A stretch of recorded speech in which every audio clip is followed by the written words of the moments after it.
Ladies and gentlemen, Xzavier and Antonio, you are welcome to another episode of the In Conversation podcast. I'm excited to be in the room today. Been trying to get this brother in all month. He finally been able to make it. Ladies and gentlemen, Amir Zakkir is in the building. Yo, appreciate it. Appreciate you. Man, appreciate you being here, bro. So man, you kind of like one of those, I almost want to say hidden gems in a way, you know what I'm saying? Like you got all this value, there's all these things that you do that a lot of people, they see you, and if they know, you know what I'm saying? Right. But there are people who may not be as tapped in, you know what I mean, to understand just how impactful you are and your story is. So like one thing is that people might not necessarily know when they see you because you're such a well-kept and intellectual brother, you know what I'm saying, is that you actually had spent some time away, about 18 years. Yeah, back in 1999, 1998, a couple people I knew, associates, we did some things and I got into some trouble. Right?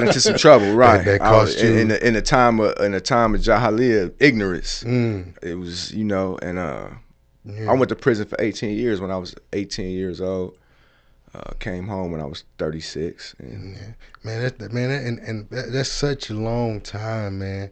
Like because I mean, at 18, you kind of know who you are. You got some ambitions, some things that you want to do in life. Probably got all these plans. Make a mistake, caught it with the wrong people, and to even be sitting in a chair and hear you're going to wait for 18 years. Yeah, that is devastating. Just the sound of that. Bro. Right. You get out. Now, before you got out, did you have a plan already or some things that you wanted to do for yourself? 2007 is when I really started thinking, like, I got to start doing some different stuff in here. This stuff I've been doing ain't been working out.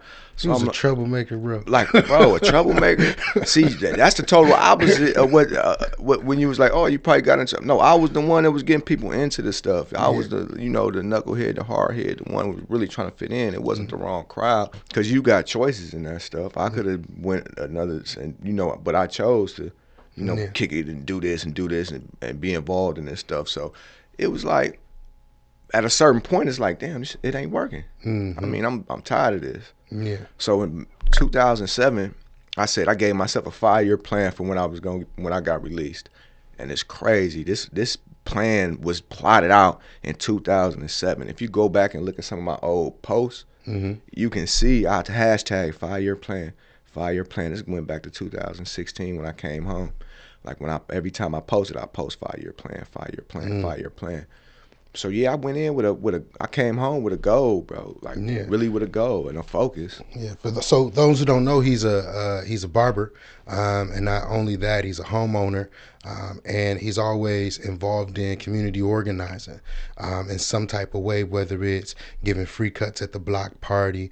Him and a couple of guys put together their own annual event, you know what I'm saying? So we're gonna talk about that in just a second. Yeah. But this is definitely a brother with ambition and dreams, and is just looking for multiple ways to just get back to the community.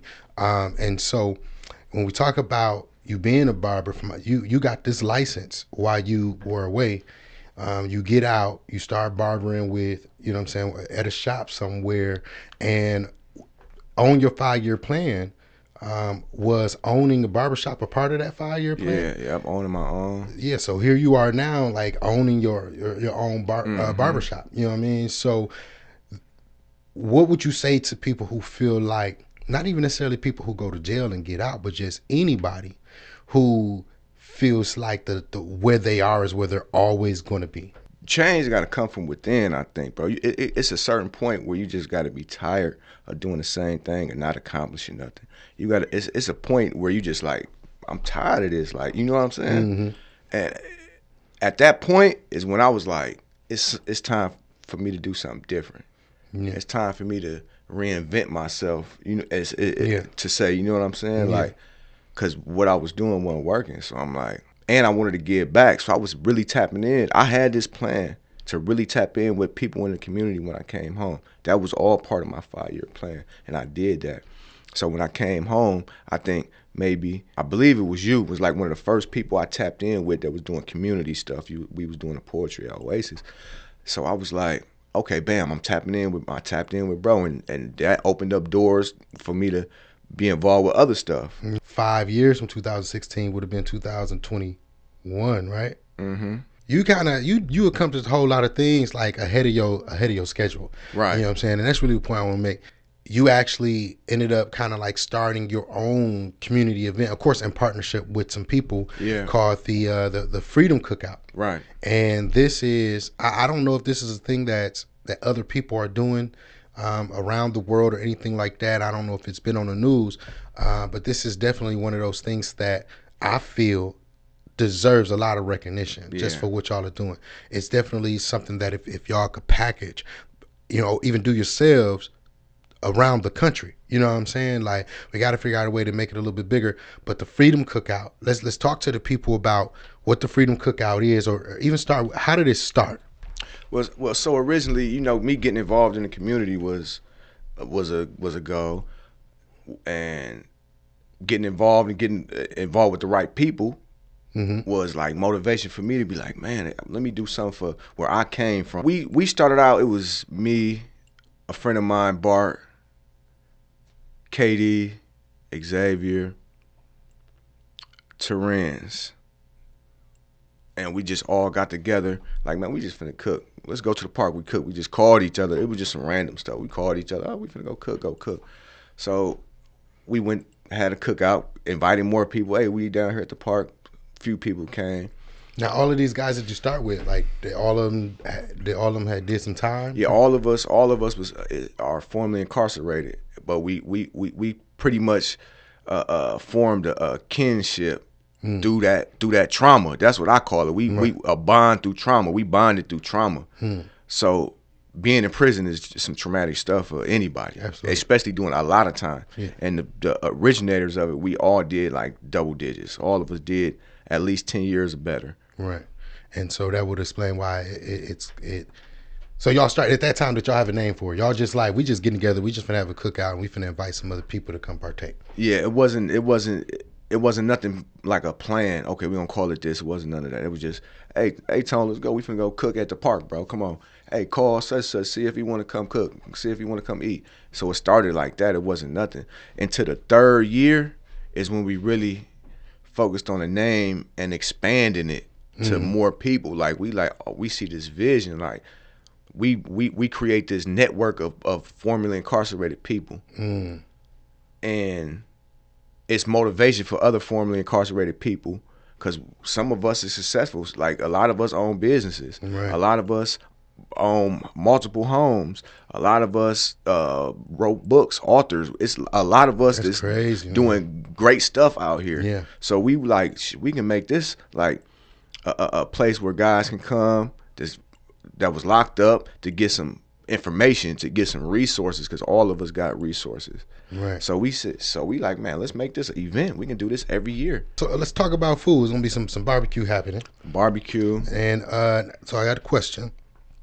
Is it going to be like options for people who may be vegetarian or pescatarian? Yeah, we got a griller that's cooking just for the non-meat eaters. We got a griller that's cooking for the meat eaters. That just sounds funny. The non-meat eaters. Yeah, for the we got people that's so the vegetarians, the pescatarians, and all the other terriers. For the savages that eat meat, and the brothers that don't eat meat. Right. I call them savages. No. Yeah. Well, I'm a savage, man. You know what I'm saying? I'm a savage. You know. So there's going to be some great food and some great options. And so then you resources, mental health resources, obviously. Housing resources. So mental health, housing. Housing resource, educational resources. Yes, sir.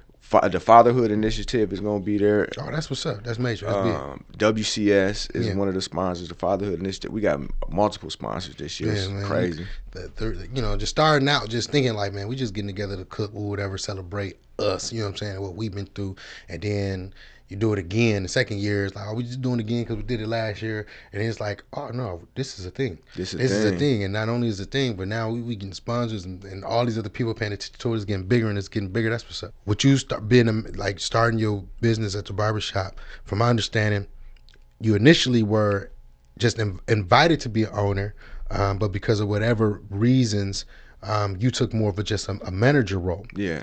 And you manage it. You basically running it. You know what I'm saying? You just don't have the actual owner title just Right, yet. right. But then something tragic happened, and you want to talk about that real quick?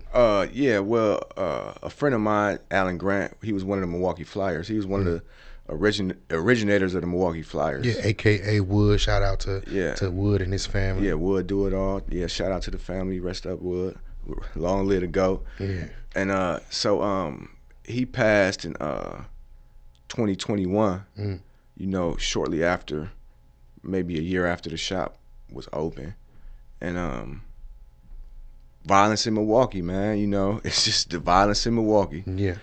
And that's the type of stuff that I be trying to avoid. Right. And it was so close to home, you know what I'm saying? And I was just like devastated. I was like, damn. So he left all this stuff in the shop and left the shop. It's like, I don't want to let it go. I want to keep it for him. Yeah. So this is your way of, like, keeping his dream and his ambition alive. Yeah. And so you're an owner of it now, and not just keeping his dream and his ambition alive, but as you stated, like, even from the beginning, he kept hollering at you about, man, you need to come be an owner with me or whatever.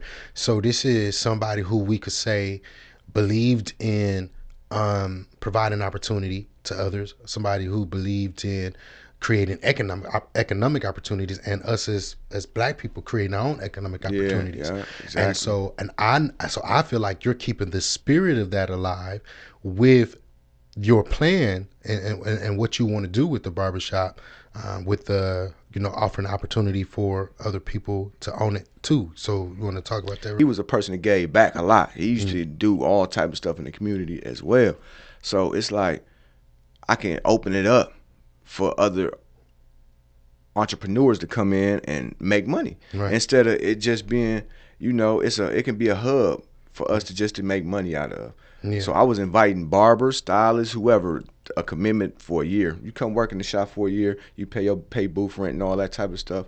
After your year, you become owner, you get signed on to the business, and now you actually a business owner. You paying bills and not paying booth rent. Yeah. You know what I'm saying? But it's that commitment because a lot of people don't have that commitment. A year commitment is a long time for some people. Yeah. Some people don't see a year from now. Some people only seeing 3 months, 4 months, 5. If you seeing 5 years or 6 years or 10 years, you can see the opportunity that's in that. You know what I mean? Absolutely. Yeah. So y'all listen, this is how you recognize, like, a lot of the real ones who, this man had a 5-year plan when he got out. He accomplished most of it, you know what I'm saying? Buying property, starting businesses, being a part of the community, giving back to the community, and he's continued to do that. And so he's continued to do that by providing an opportunity to his other barbers to not be renters, but to be owners.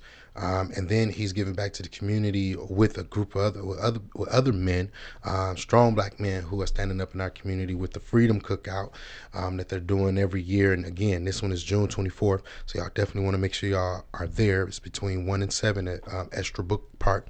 And then also, this guy supports other people events, black parties, festivals, all of that, where he does free haircuts and so on and so on. So if you have never had the opportunity to have a dialogue with Mr. Amir or seen him or whatever, get used to seeing him, because this is one of the brothers that we want to make sure we keep on y'all timeline, because he's tapped into a lot of positive things, what I'm saying, in the community. And we'll never not need to see that, you know what I'm saying? Sure. In our community, each one teach one, man. So thank you for your time today, Mr. Amir. Indeed, bro. I appreciate you, man. Indeed. Yes, sir.